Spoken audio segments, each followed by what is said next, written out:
Escuchamos todo el tiempo hablar de autoestima. Parece ser la clave de todo, para ser felices y vivir con pasión. Lo cierto es que todo el tiempo estamos siendo bombardeados por programas, por contenido de Instagram y en redes sociales sobre los beneficios de tener una autoestima alta y las desventajas de tener una autoestima baja. Y lo cierto es que, por más que escuchemos en todos lados hablar de autoestima, creo que en realidad poco se sabe, mucho se dice, pero es un término bastante manoseado por los medios en general y por la mercadotecnia. Y lo cierto es que como psicóloga quiero hablarte hoy de este término que es bien complejo y va como bien al núcleo de cada una de nuestras personalidades y de nuestro ser. El autoestima es un concepto bien complejo porque atraviesa todas las áreas de nuestra vida. Las elecciones que hacemos, las oportunidades que nos damos o no, las relaciones que elegimos, los proyectos que nos animamos a emprender porque creemos merecerlos o no, entre tantas otras cosas. Entonces, en el capítulo de hoy vamos a hablar de qué es, en palabras bien sencillas para que lo entendamos bien en profundidad, el autoestima. ¿Por qué conocer qué es el autoestima y trabajarla nos puede ser muy útil? ¿Por qué suele vendérsela como la clave de la felicidad? Y sobre todo, cómo comenzamos a trabajar por un autoestima sana. ¿Qué es el autoestima? La pregunta del millón. Y voy a empezar diciendo, como ya he dicho en varias oportunidades, que soy una apasionada de las palabras. Por eso voy a empezar contándoles cuál es la etimología de la palabra autoestima, es decir, qué significa. Auto viene del griego autos, que significa por sí mismo o propio. Y estima viene del verbo estimar, del latín a estimare, que significa evaluar, valorar. Esto quiere decir que autoestima significa qué valía me doy a mí mismo, cuánto creo que valgo. Es una de las variables psicológicas que me resultan a mí más importante porque es la que nos va a decir, que dicta cómo nos vamos a mover en nuestro entorno y desde qué lugar nos vamos a mirar a nosotros mismos y al mundo. Entonces, el autoestima es ese concepto que yo tengo sobre mi propia valía. Imaginen lo importante que es que según cómo nos respondamos a la pregunta de cuánto me parece que valgo, es lo que va a hacer la diferencia entre mi bienestar psicológico o un gran malestar.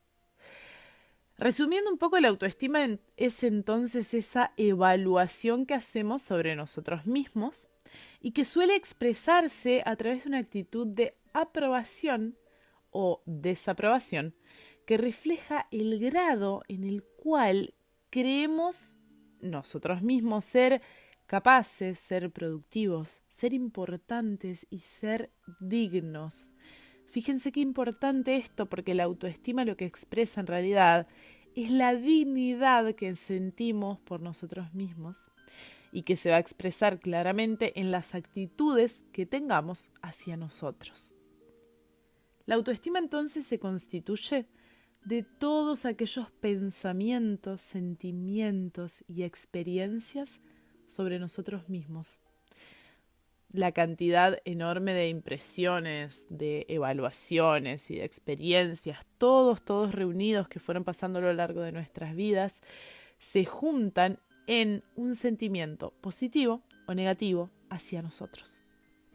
El autoestima nos diferencia de los animales porque nosotros podemos crear una identidad y asignarle un valor. Me gusta o no me gusta. Es decir, estoy conforme conmigo mismo o no. Somos los individuos capaces de definir quiénes somos, pero después decir si nos gusta o si no nos gusta eso que somos. Es decir, que a partir de todo aquello que nos dijeron, lo que vivimos y lo que sentimos en nuestras vidas, ya vamos a ver cómo se forma la autoestima.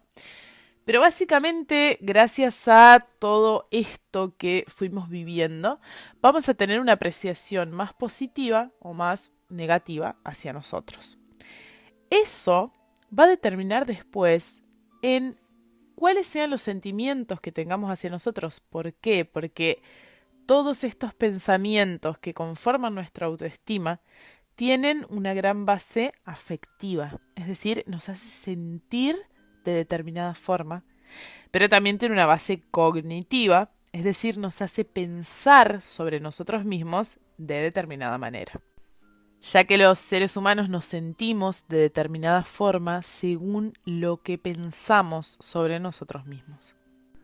Sin embargo, y aunque esté tan de moda este tema de los miles de retos para aumentar el autoestima o para subir el autoestima, acá voy a traer una de las grandes máximas o de las características, de los principios fundamentales de la psicología junguiana, y es nada en exceso. Esto quiere decir que una autoestima sana, de la que vamos a estar hablando durante todo el capítulo, va a ser aquella autoestima equilibrada. ¿Qué quiere decir esto de equilibrado? Bueno, ni infravalorada, es decir, pensarnos menos de lo que somos, pero tampoco hipervalorada, es decir, creernos o valorarnos por encima de los demás. Entonces vamos a hablar todo el tiempo de autoestima sana que es en realidad equilibrada.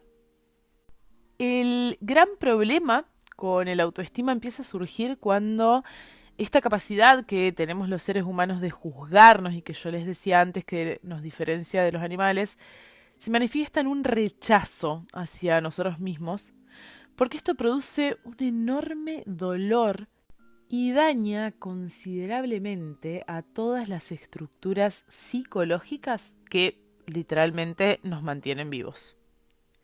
¿Se dan cuenta entonces de cuán importante es la noción de autoestima? El poder entender que sí hay una valía o poder hacer una valoración positiva de quiénes somos. Acá te voy a contar una idea que escuché de un profesor en la Facultad de Psicología cuando estudiaba hace mucho tiempo y que quedó muy grabada en mí.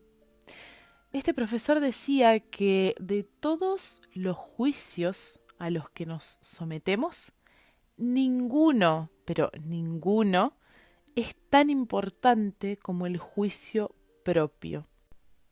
Por ende, una autoestima sana, es decir, que nosotros mismos nos valoremos de manera equilibrada, es uno de los requisitos fundamentales para una vida plena. ¿De dónde viene el autoestima y cómo se forma? Una de las influencias más poderosas para el desarrollo de la autoestima es la educación que viene de padres, madres y educadores, es decir, de nuestras primeras figuras de amor. Hay muchísimos mensajes, ya sea conscientes o inconscientes o explícitos o implícitos, que estas personas nos están enviando desde que somos chiquititos, chiquitas.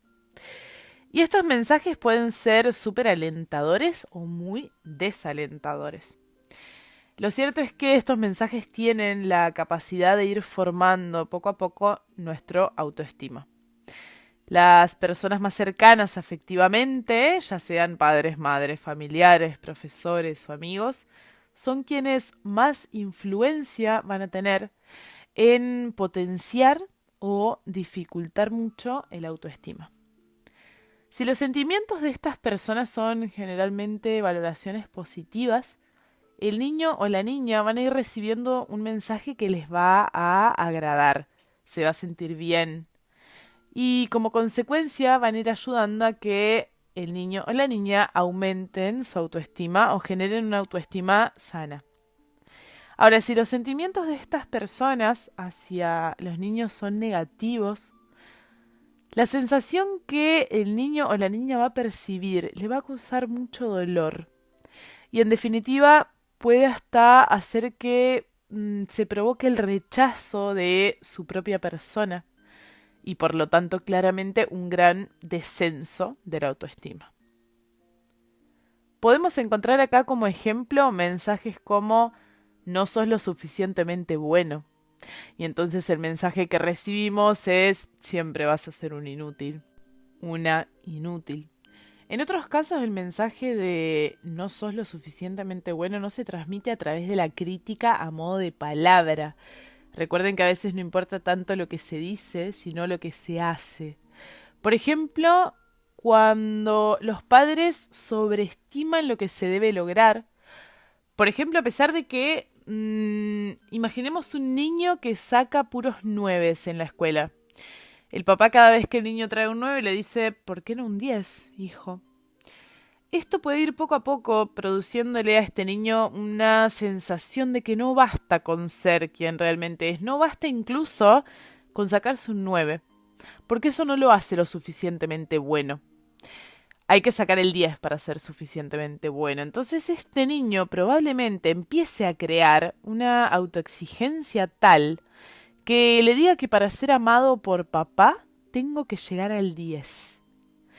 Y después nos encontramos siendo adultos, o como psicóloga, personas en consulta, que son extremadamente autoexigentes, intentando aún de adultos llegar a ese 10 que papá les pidió cuando eran niños.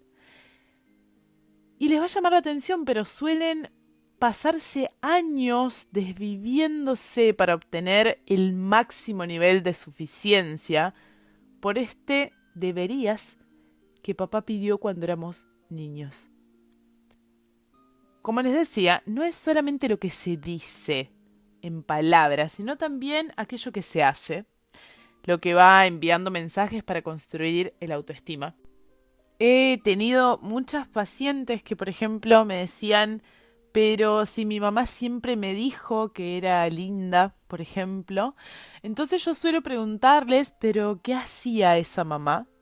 Lo mostraba con actos también, esto que decía de que eras linda, y ahí quizás empezaban a aparecer ciertas conductas como por ejemplo me limitaba un montón la comida, me enviaba a miles de nutricionistas sin que yo se lo pidiera, me peinaba todos los días y me cambiaba de determinada manera y si no, no me dejaba salir porque me decía, si salís así tal como estás, sin peinarte o sin ponerte linda, ¿qué van a pensar los otros niños, por ejemplo? Entonces ahí hay un doble mensaje, ¿no? No tiene que ver solamente con lo que yo digo para con el otro, sino con lo que hago también. Y lo cierto es que todas estas conductas se van grabando muy a fuego, aunque sea de manera inconsciente en el niño o la niña. El autoestima no es algo fijo. De hecho, es bastante cambiante, ya que va desarrollándose de manera gradual a lo largo de toda nuestra vida, empezando en la infancia. Vamos pasando por diversas etapas de complejidad progresiva. Es decir, conforme vamos creciendo, se va complejizando nuestra autoestima. Cada etapa de nuestra vida va aportando impresiones, sentimientos, incluso razonamientos sobre nuestro propio yo. Y el resultado de todo esto es un sentimiento generalizado de valía o de incapacidad. Es decir, la sensación, el sentimiento, el pensamiento de que valgo o de que no valgo nada. Y a mí me gusta pensar en las etapas de la autoestima como si fueran mamushkas. ¿Vieron esas muñecas rusas que se contienen unas a otras? Bueno, me gusta imaginar que cada etapa de nuestra vida está contenida, como cada una de esas mamushkas, en quienes somos hoy. Es casi como si tuviéramos una pequeña mamushka por cada etapa de nuestras vidas. Cada una con sus propias imágenes, ideas y sentimientos. Y es por eso que, por ejemplo, en el trabajo con el autoestima, en la terapia psicológica, generalmente solemos hacer el trabajo de ir a encontrarnos con ese pequeño niño o niña que aún vive dentro de nosotros porque probablemente tiene mucho para decir de las conductas que tenemos hoy como adultos. Sin embargo, vamos a seguir ahora con este capítulo de la autoestima con un super mini test bien rápido para darnos cuenta de cómo está nuestro autoestima. ¿Cómo vamos a hacer este mini test súper rápido? Mediante la observación de nuestro diálogo interno. Una de las formas de darnos cuenta cómo está nuestra autoestima es auto-observando cómo está nuestro diálogo interno, es decir, cómo nos hablamos a nosotros mismos, a nosotras mismas.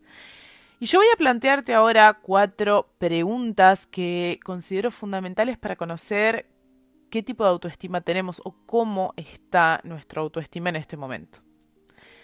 Voy a dejar un momentito después de cada pregunta para que te la respondas, podés irlo respondiendo en tu cabeza y yo voy a ir dando el tiempito entre pregunta y pregunta para que vayas haciéndolo.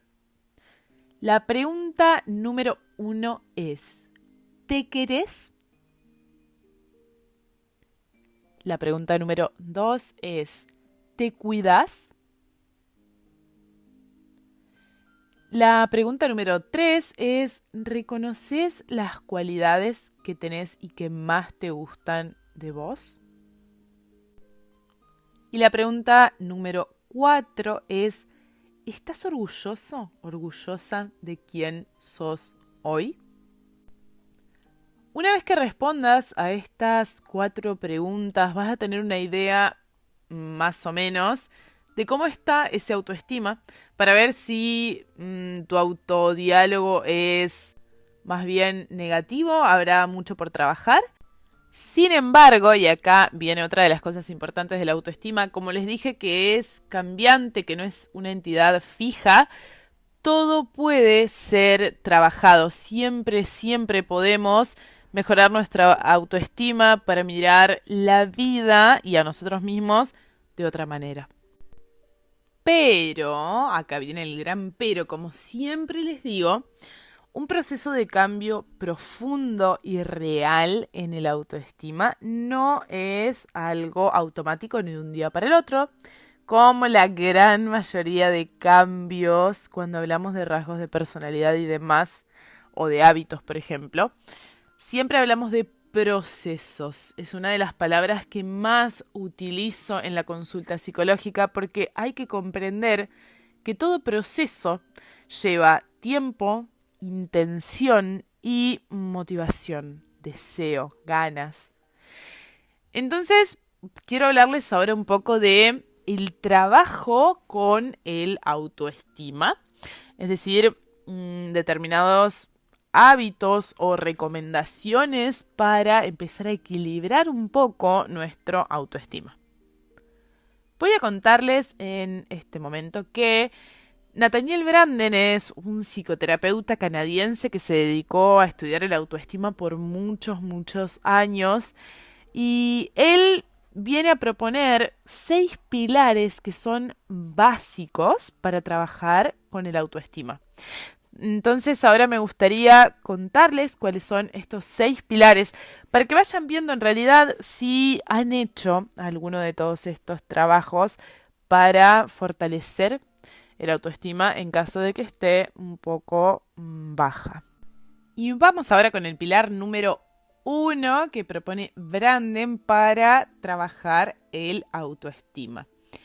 Este primer pilar se llama mejorar la conciencia de uno mismo. Básicamente tiene que ver con el autoconocimiento. Y acá a mí me gusta decir que lo primero que va a proponer Branden es el autoconocimiento porque no podemos amar aquello que no conocemos. No podemos amarnos a nosotros si no nos conocemos. Por eso siempre, siempre, siempre, siempre el primer paso para poder amarnos a nosotros tiene que ver con conocernos, es decir, con ser conscientes de nosotros mismos, de lo que ocurre a nuestro alrededor, de los cambios que pasan en mi vida y sobre todo de nosotros mismos, de cómo somos, de quiénes somos.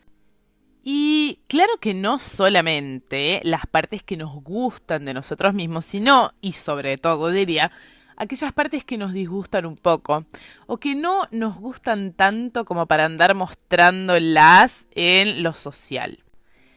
Diríamos entonces que este primer pilar de autoconocimiento implica conocer no solo mi lado luminoso, es decir, lo que le muestro a los demás y que me muestro a mí, sino también mi lado más oscuro. Segundo pilar básico para trabajar el autoestima es la autoaceptación. ¿Qué quiere decir esto de autoaceptación? Bueno, una vez que nos conocimos y que ya sabemos quiénes somos, ya sabemos las cosas que nos gustan y que no nos gustan tanto de nosotros mismos, viene la segunda parte que es me hago responsable de todo eso que soy, me guste o no me guste, sin evadirlo, sin negarlo, sin rechazarlo por mucho que me cueste, y lo acepto en mí. Llegados a este punto, como les había dicho antes, esto que podemos elegir o no quiénes somos, lo cierto es que si hay algo que realmente no nos gusta, es el momento para pensar si podemos hacer algo para cambiarlo. Si no, sencillamente nos quedará aceptar, pero es el momento acá de empezar a aceptar que todos los seres humanos tenemos luces y sombras, por ende van a haber un montón de cosas que sí nos gusten de nosotros y otras que no tanto. Hay una frase acá que me gusta un montón, que dice, dame la serenidad para aceptar las cosas que no puedo cambiar, valor para cambiar las cosas que sí puedo y sabiduría para reconocer la diferencia. Esto de reconocer la diferencia es fundamental, como podrán ver, porque en realidad nos protege de gastar un montón de energía en cambiar cosas que no podemos cambiar y que sencillamente hay que aceptar, sobre todo cuando no tienen que ver con nosotros, esto de querer cambiar a una pareja, a un amigo, a una amiga, algo que nos excede a nosotros y gastamos un montón de energía en intentar cambiar a esa otra persona, o rasgos de nosotros mismos que lo cierto es que no podemos cambiar. Entonces acá la sabiduría para reconocer la diferencia habla de dejar de intentar cambiar cosas que no podemos y sencillamente aceptarlas y poner la energía en cambiar aquello que sí podemos cambiar y que un montón de veces no ponemos la energía ahí porque pensamos que no es posible de ser cambiado. Espero no haber hecho un lío de palabras acá, pero básicamente lo que quise decir fue ver lo que podemos cambiar y cambiarlo, y poner nuestra energía ahí y ver aquello que no podemos cambiar y dejar de gastar energía en esto que no se puede cambiar.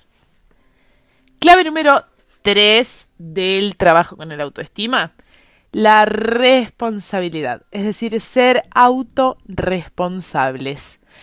¿Qué quiere decir esto de la autorresponsabilidad? Bueno, quiere decir que nosotros y solamente nosotros somos los responsables de las elecciones que tomamos y acciones que hacemos. Es decir, cada uno de nosotros somos responsables de nuestra propia vida y por ende de nuestro bienestar o malestar.